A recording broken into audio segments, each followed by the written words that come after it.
Now we shall discuss the pathologies in the common bile duct. So, one of the most common pathologies is the presence of stone. So, now there's some definitions like primary CBD stone. So, what are primary CBD stones? These are stones which are formed de novo in the common bile duct. Stones formed de novo in the bile duct. Now, what is a secondary CBD stone? So, these are stones in the common bile duct which have migrated from the gallbladder. Stone in CBD which have migrated from gallbladder. Now, at this point, I would also like to discuss two important terminology. What is residual CBD stone? So, what do you mean by residual CBD stone? It is a stone which is formed within 2 years. So the important thing over here is to remember the duration. If a stone is formed which was removed initially and is formed again within the period of 2 years, it is said to be a residual CBD stone. And what do you mean by recurrent CBD stone? Now, this is the duration after 2 years. So now what would be the clinical presentation, right? So over here, clinical features, I would like to discuss the most important triad that we find, which is the Charcot triad. So what is the Charcot triad all about?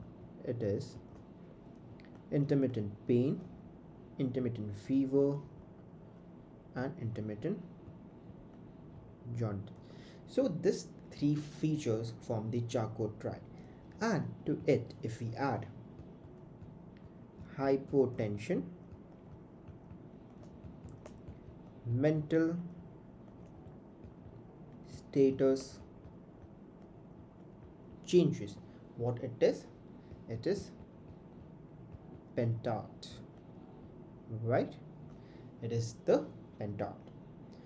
Now, how will you plan to investigate this case further? Right, a ultrasonography will very well tell you about the presence of stone. But the most important and rather the investigation of choice over here could be the MRCP, which is magnetic resonance cholangiopancreaticography. Please remember, MRCP is a diagnostic tool, whereas ERCP, which is endoscopic retrograde cholangiopancreatography, is a diagnostic as well as therapeutic tool. And its use is nowadays limited mainly to the therapeutic purpose and not for diagnostic purpose. Now that you have diagnosed the CBD stone, how will you plan to treat it? So, the options are by ERCP, where you're going to remove the stone and place a stent, or the options are by lap surgery, open surgery, right?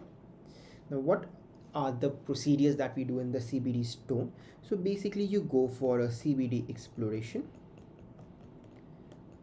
and following that, you may either place a T tube or you may do a choledochoduodenostomy, which is the anastomosis of the bile duct with the duodenum. Now, there are some other techniques which are used for the removal of the CBD stones, which are found post operative, like the Burhin technique. I think these techniques are no more followed these days, but you can just remember it for the sake of remembering. And mechanical flushing. Now, the next important topic over here would be the tumors of the bile duct. So, the most common benign tumor is papilloma, right? The most common symptom is jaundice. Coexisting gallstone is uncommon. Now, I would like you all to remember this image which is shown over here, bismuth quadratic classification for the perihilar cholangiocarcinomas, right? This is a classification which is used to classify the tumors in the bile duct, right? So if we see number 1 here, type 1 is tumor confined to common hepatic duct. Now if you see in type 2, what is over here? Here the tumor is at the confluence of the right and the left hepatic duct. Tumor at confluence of right and left hepatic duct.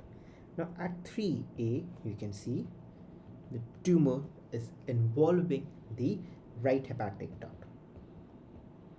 At tumor 3B classification, over here it is involving the left hepatic duct, and in case of 4 it is extending into both right and left.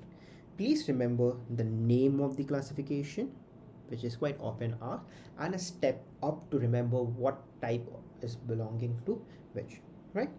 Then we would end this topic with some of the risk factors for cholangiocarcinoma, which are primary sclerosing cholangitis, oriental cholangiohepatitis, you have hep C, right? Then the bacteria or the parasite clonorchis, you have opisthonis, right? I'm bad with the spellings, please kindly cross check with your reference book. Colorectal cyst, Caroli, and asbestos exposure. So this would be your risk factors. Now what would be the treatment? Treatment would be surgery for this. So let's take a look back to the common bile duct. So we discuss about two important pathologies, that is the stone, right? So first is your discussion on stone.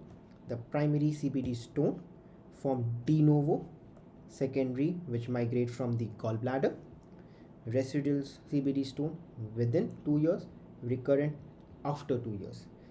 Charcot triad, intermittent pain, jaundice, fever, then it forms a pentad, Reynolds pentad, that is hypotension, mental status changes. Investigations, ultrasonography, MRCP, it is a better investigation definitely for the common bile duct. Then you have ERCP, which is for the therapeutic purpose. Now this part what we are discussing over here is the treatment, right? Now in your treatment part, you would also have the CBD exploration, which can be done by laparoscopic or open, where you can place a T-tube or cholicoduodenostomy. Now these are being used over previous techniques in case of retained stones. In case of retained stones, which is the Bahrain technique, and the mechanical flushing. Now, coming down to the tumor discussion, which is the most benign tumor is papilloma. Most common symptom is the jaundice. Coexisting gallstone is uncommon. So we discuss over here an important classification, which is bismuth coloritic classification. So over here we have classified into various types: type 1, type 2, 3A, 3B, 4. The risk factors, at least remember: primary sclerosing cholangitis, oriental cholangiohepatitis, colorectal cyst. And the treatment for this would be surgery.